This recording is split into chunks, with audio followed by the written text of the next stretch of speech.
Good, happy Wednesday evening. I'm Riley King, and welcome to the Riley King Newscast right here on the Riley King Network. Let's begin. First up, overturned truck closes highway ramp in Manchester. State officials say a motor vehicle wreck was closed an on-ramp to Interstate 293 in Manchester. Bill Boynton of New Hampshire Department of Transportation said state police confirmed the exit 5 northbound ramp in Manchester is closed due to an overturned tractor-trailer truck.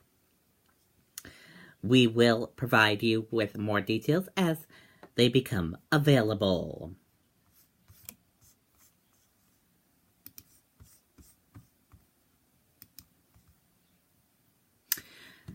Firefighters battle growing forest fire in Woodstock.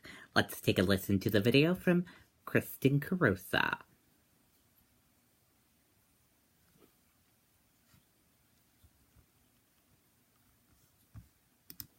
Overnight, what is now being referred to as the Boulder Cave Fire continued its march along Kingsman's Ridge in Woodstock. Probably one of the worst places you can have a fire. Wednesday morning, crews gathered at the base of the Lost River Gorge and Boulder Cave's parking lot. We have extra mats. We don't have IEPs for everybody. We do have some extra mats. The plan calling for firefighters to split into 2 groups. Going to attack it from the bottom, try to get the fire line around it and contain it. But first, firefighters have to get there. There is about 700 feet in elevation that they have to deal with.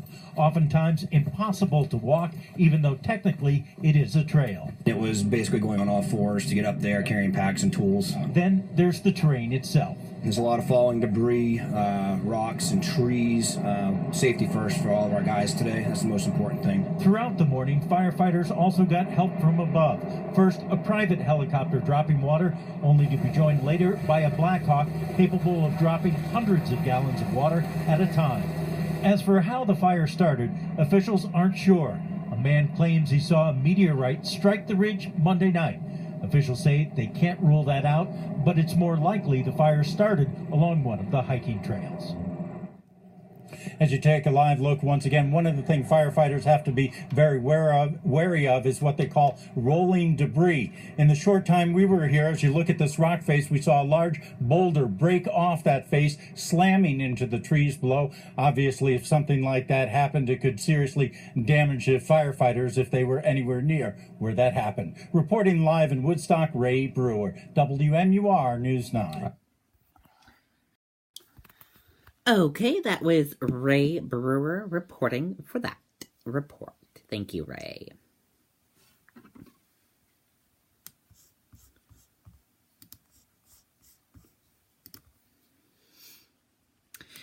Patriots take flight on their aircraft to Tampa Bay. Let's take a look at the video from WCVB Boston.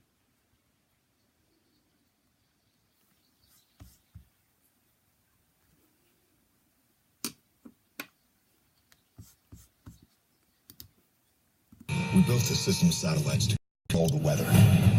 So what do people do with it? They turn it into a gun.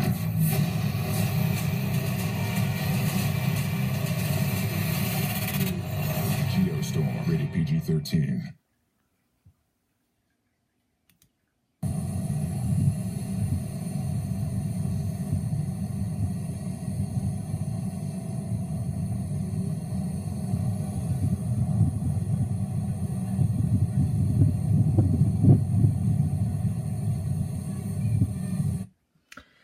Okay, that is raw video of Patriots players boarding the aircraft.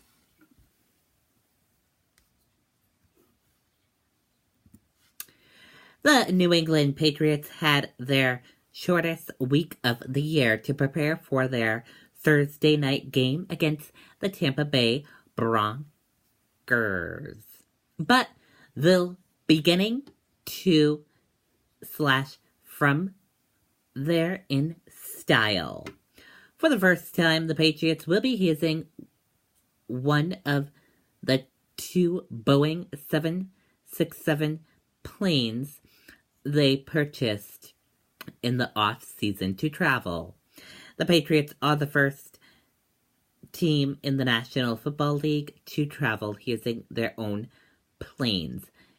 It was important for the Patriots to be the first and be in front of this. Jim Nolan, the COO of the Kraft Sports Group, said in an interview with Patriots.com.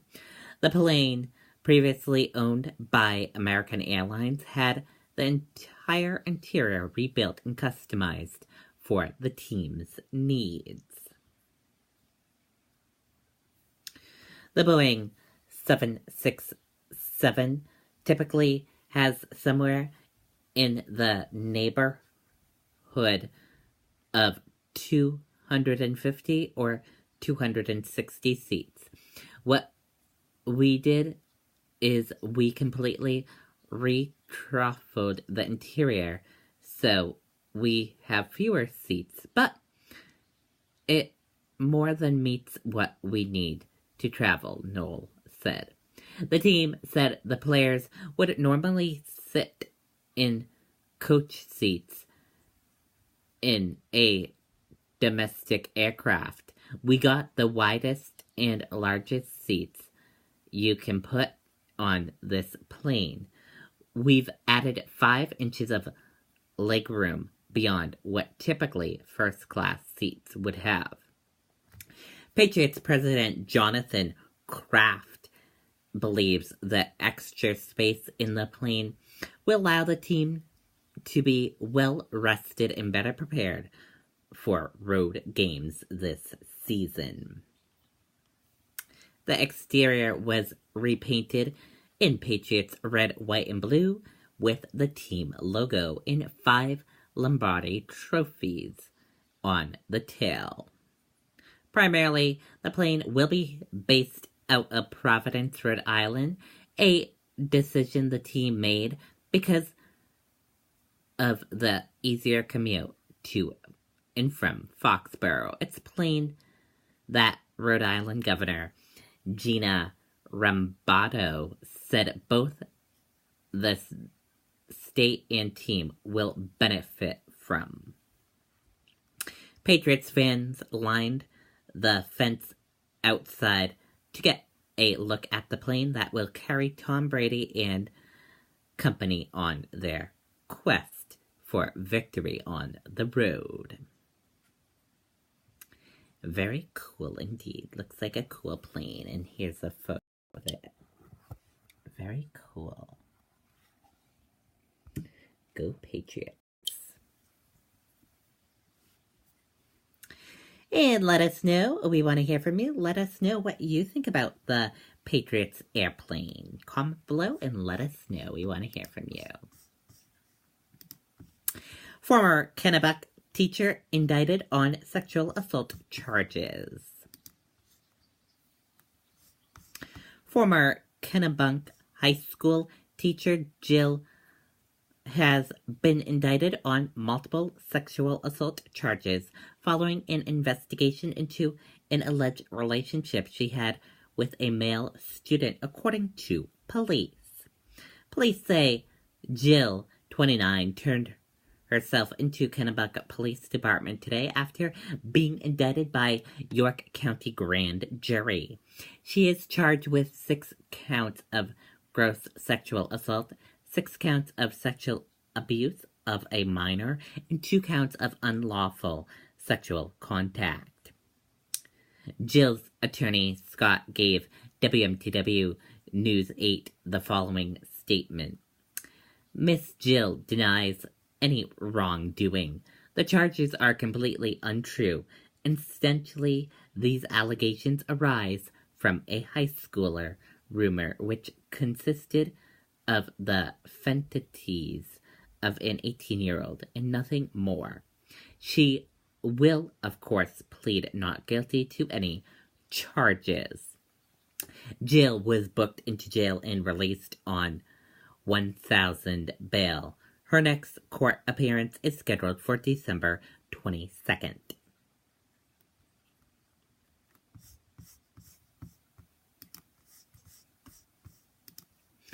And let's take a look at your stock market and see how your stock market closed for this Wednesday evening.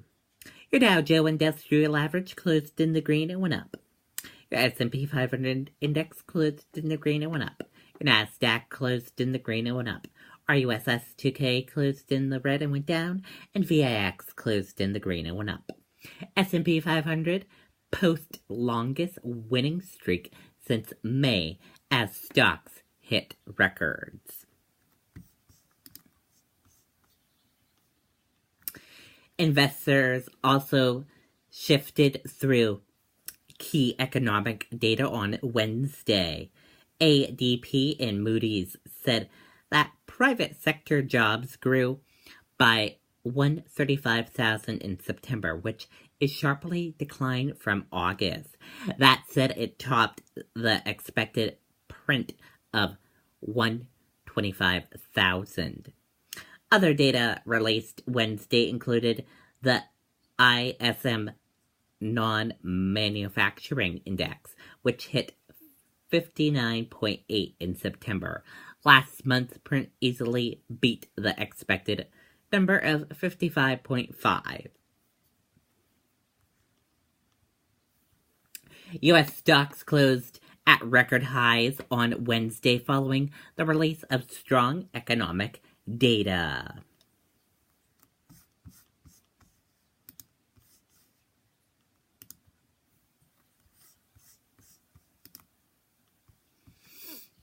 Trump avoids gun control talk as he visits Las Vegas after shooting.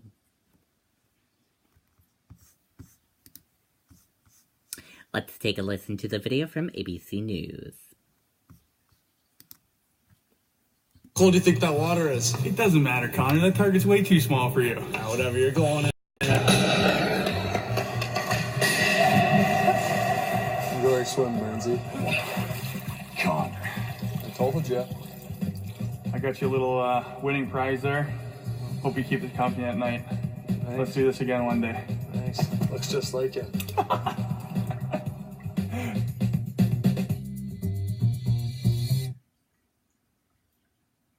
President Trump going from Puerto Rico to Las Vegas today. Our senior White House correspondent Cecilia Vega ahead of him on the scene there in Las Vegas. Let's begin, though, with Puerto Rico. Some awkward, even jarring moments there yesterday in Puerto Rico for the president, but he's already touting them.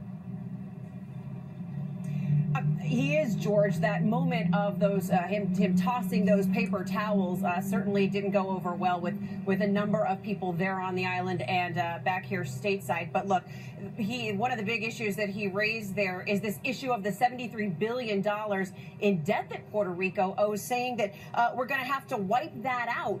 The question is, can they actually really do that? This is debt that is municipal bonds, which is mostly governed by the territory or the state. So big question as to whether that can really happen. But you said it. He's touting himself. He's got that tweet this morning. Take a look at it. A great day in Puerto Rico yesterday. While some of the news coverage is fake, most showed great warmth and friendship. You heard the president there say he's gotten an A+ for Florida, A+ for Puerto Rico, but what they're doing in for Texas and Florida, but what they've done in Puerto Rico, he says, is not being appreciated yet. And he will touch down in Las Vegas in just a few hours. Going to meet with first responders, the victims' families, and their families as well. This happens as the debate about gun control already started on Capitol Hill. You've got Democrats calling for new controls, Republicans saying now is not the time. The president has said that as well, but he also seems to have opened the door to considering some proposals in the near future. Yeah, he says that we'll be talking about gun laws as time goes by, but you said it. Look, even Senate Majority Leader Mitch McConnell is saying now is not the time to politicize this, George. The White House, though, does remind that the president has been a strong supporter of the Second Amendment. Yes, he is. Okay, Cecilia Vega, thanks very much. Okay, and there you go on that report. And that does it for the Riley King Newscast right here on the Riley King Network. I hope you all have a great rest of your Wednesday night. Good night, everyone. Bye.